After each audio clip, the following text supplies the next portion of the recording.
the restriction that if a work of Amrita's is to be sold in India, it should remain in India. Now, this kind of thing has not happened to many artists, who may have worked harder, whose work may be equally, if not better. So, but this is also, it happens to few. And the many elements that went into her, the touch of Europe, the family her father came from, her bindas behavior, now we would call it bindas, all this, and there is no denying that she worked very hard. Her best work by which she attained this status is done in a period of 7 years. From 35, 7 or 8 years, 35 to a little before, to her death in 1941. 7 years is the time they say that she painted. And she painted with such passion that she would do 12 to 15 paintings a year. And there was one picture of Amrita in that gown painting, a black and white picture of her later years. So another account I read by a neighbor of Amrita's in Lahore, the Gangaram mansion off the Mall, and he said all day she worked in shabby clothes and painted all day. Evenings she left her work and wore, fine clothes and went out as a socialite, partying. So that was Amrita for you. She did put in a lot into her work, and the criticism of some of her work is that when she was painting the Western, take the young girls, which I mentioned earlier also, when she took the Indian subjects, she's seeing them with a slight alien eye. And interestingly, her last painting, on the day she passed away, was of a milkman with his buffaloes. And she completed that, and that was before she was taken ill and she passed away. That was her last painting. And Amrita's life, the mother was ambitious for Amrita. She felt that this is one talent. It's okay that her husband belonged to a rich family, but most of the time they were living on dole given by the brother who was running the show and parents. In fact, Amrita's entire education in Paris was supported by Sundar Singh Majithia. So she wanted her daughter to do well. And some use of her with Prince in Paris, she was engaged for a while to him, and the mother was approving of it, until one learned that parallel she was having an affair with her first cousin, Victor Egan's, the doctor whom she was to marry. So finally, when Amrita decided to get married, there was jubilation, but the mother was very unhappy when she learned that he has no assets. So it's going to be a life of struggle once again. And Victor Higgins, now, as I had mentioned earlier, that, when a person is very famous, all kinds of stories, then you're in public domain. What I imagine I'll write, if one was just to go through the blogs written on Amrita Pritam, both in India and even in Lahore. And Lahore too has their share of claim on Amrita, because that was where she chose to live. She had picked that city. She could have been anywhere else. And I had gone to Lahore some years ago, and a Pakistani writer, Zoya Sajid, she decided to come and take me around, showing me Lahore by night, and she stopped the car in front of a spectacular building. That was, of course, I'll tell you later. And she tells me, this building? So I looked and I said, no. She says, this is where your writer Rajinder Singh Bedi used to sit and stamp letters. Rajinder Singh Bedi, the famous writer of Ik Chadar Maili Si and so many other stories, was in Lahore, and he was working as a postal clerk. The next destination she stopped was the Gangaram mansion, and she pointed and she said, this was where Amrita Sher-Gil lived. Of course, the Lahore Museum has only one painting by her, which is the Veena player. And Delhi has, of course, the greatest treasure. And then comes Sher-Gil's very, very early and sort of mysterious death. For years there was complete silence about it. No one even talked. Of course, now there are biographers. Yashoda Dalmi has done a book.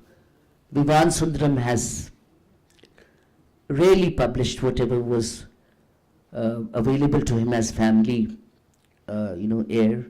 Then, and various people have written articles and stories of what happened. But what shocked me most was a blog by some Pakistani fan of Amrita Sher-Gil. It said that he was a very loving husband, and he really liked her, loved her, but he could not take her infidelity, so he poisoned her. So all kinds of stories, but what actually happened, as now it is written in her, by her, well-known biographers too, was a clumsy abortion done by the husband, and she literally bled to death. And it was a big shock for the family, especially for the mother, who never recovered from it. And she kept accusing that he's killed my daughter. But what, that was nowhere the truth that he killed her. I'm sure he didn't want to kill her. Something very interesting happened today when there's some person from Sweden came visiting the Open Art Studios and saw this poster. And he asked Apur, who's working here, that when is this happening and what is this? And he told us, I won't be here, I'm going back to Delhi. But tell me, I want the address of Victor Egan's daughter. And then he came out with a story. The Majithias had major property near Gorakhpur. There's a place, Sardarpur. Victor Egan's was to live a lifetime there, practicing as a doctor. And he married a very beautiful woman again, called Nina Haider. And they had one daughter. And so while this person was talking about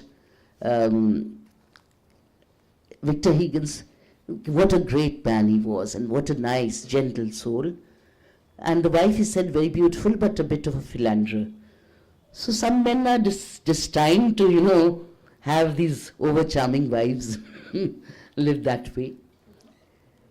And the last, someone was asking me that, what do you think, if Amrita had not died that young, would she have been the legend that she is now? I don't know. I have my doubts about that. Because it is the entire passion of her life. It was a life well lived, as she thought, and the intensity with which she lived, her beauty. So she is a legend. The very young death made her a greater legend, And probably if we had seen her grow old amidst us, we have seen other artists grow old, very good artists. Raza, the great Emma Hussain, so many others. It is different. It is, we look at her art and we think of her, and she's gone so, she went away so early, that makes her the legend she is. I also wonder if Madhubala had lived long, grown old in front of us, done character roles, played the mother, played the mother-in-law, if we would still look back at her with this kind of love. That's all. Thank you. We can go to the thank you.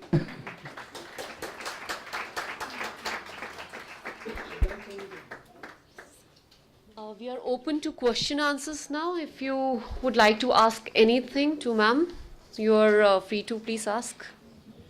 Maybe someone else would have answered it better, but I would feel that imaginary, an artist's imagination centers around what she wants to create, and it grows in that way. Imaginary, we can imagine anything. We can imagine, so it's different from the imaginary. We can imagine, we have imagined a heaven, we have imagined a God, we have imagined so many things, but we've imagined a devil also. But imagination for an artist would be a different thing, working in a direction of his work, and that's where the imagination is most fertile. I hope I've answered it all. See, one thing is, the reason they give for calling a Frida Kahlo of India is that they both blended the Western art forms with ancient, primitive art, which had been done by, not primitive, we should not be calling it, but the art before them, the traditional. So this is one reason, somewhere those dark eyes and hair, but there was a beauty in comparison, frail, lovely. Although Khushwant Singh says she was sallow-skinned, you know. So, also just this comparison. And then Amrita did not paint personal pain and personal trauma as much as Frida did. Both are artists in their own right. Another thing I read about the myth-making, Wikipedia says that the play Tumhari Amrita was inspired by Amrita Sher-Gil. Not at all. There may have been a far inspiration from Amrita Pritam, but that play on its own, the name is hers. It's a relationship between a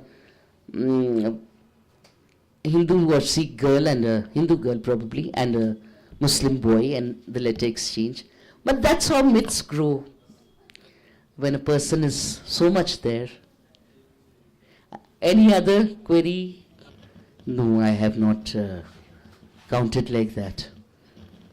But she was a prolific painter. She was a prolific. What I have read is that she could, in her last year, she was painting a month or more, 2 paintings. It's written that she painted almost 12 to 15 paintings a year. And then, of course, there has also been this, that she was in a hurry. The South Indian artists tend to say that she was greedy for fame, and so she didn't wait for the first coat to dry and painted another coat. I don't think she was greedy for fame like that. That's why she did it. That was part of her nature. She moved fast. So, in fact, many, if not all, paintings in Gallery of Modern Art, Sir might know better, have been restored. She was a quick person painting along. It has been all pervasive, and of late a lot of people are keen on making a film, a biopic of. One of them is her grandnephew somehow, Jimmy Sher-Gil. And another one is, of course, that film would be something to look forward to, is Gurvinder Singh, who made films like Anne Kodeda Daan and Chauthi Koot, good filmmaker. He's also keen to do a biopic. But it's taken long, you know. Amrita went away in 41. But probably now that restriction is not there. Amrita, in a way, is totally in the public domain. You know, you can talk about her, write about her, film her. नहीं, कोई denial नहीं है. Amrita was influenced. Information shared with us. Probably she was influenced greatly, and she worked. She died at 28. One thing, she may not have been a legion, but if she had lived, she may have grown as an artist. But you know, after her, the Indian women artists especially started coming out. Of course, 70s, then the story changed. Then the girls were taking art education armed with